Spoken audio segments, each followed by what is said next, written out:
Kizuna Ai. I'm sure some of you have heard of her, but in case you didn't, she is considered the very first self-proclaimed virtual YouTuber. She posted videos, shorts, and live streams throughout her career on YouTube and beyond before her indefinite hiatus in February 2022. When I first heard of Kizuna Ai, I had tons of questions. How was she animated? How much equipment did she use to move around? What the heck is up with the white background? How much was the process? How much room did she have in her office?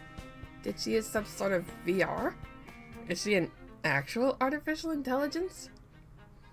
I learned many of these answers over time, but others were more recent.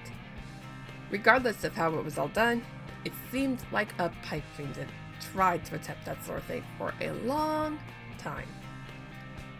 There was an attempt at one point in 2020. I attempted to make an avatar with VRoid to give myself a 3D avatar, but I didn't use it much. It was back when VRoid was still in beta.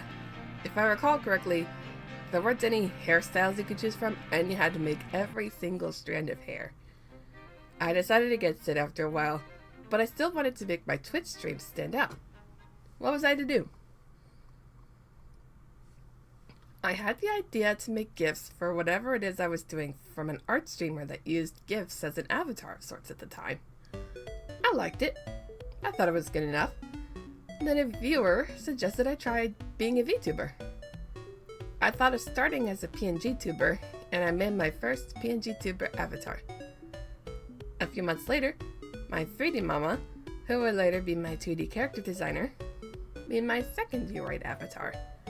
I would switch back and forth between my 3D model and PNG tuber avatar depending on the game. It was a fine arrangement for how my PC handled multiple programs at once, and I was satisfied with it for quite a few months. I follow and subscribe to a bunch of VTubers that talk about how to become a VTuber. It's not just the how to create content side of the story, but also the tech behind the avatar.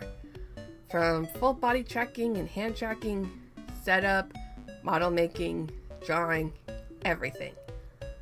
One thing that caught my eye was one VTuber who was creating a video live on Twitch on how to separate the arts for the live 2D model.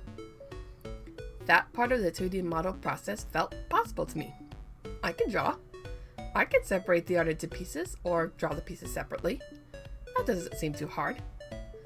The hard part really was the fact that it then had to be transferred to a modeling software that would cost money if I wanted to use it commercially and long term. I didn't want to do that. What if I had an outfit idea? I couldn't pay monthly for that sliver of an idea that could be months and months ahead. There was literally only one solution for a shoestring budget VTuber like me. See if there was a free and open source method for 2D modeling.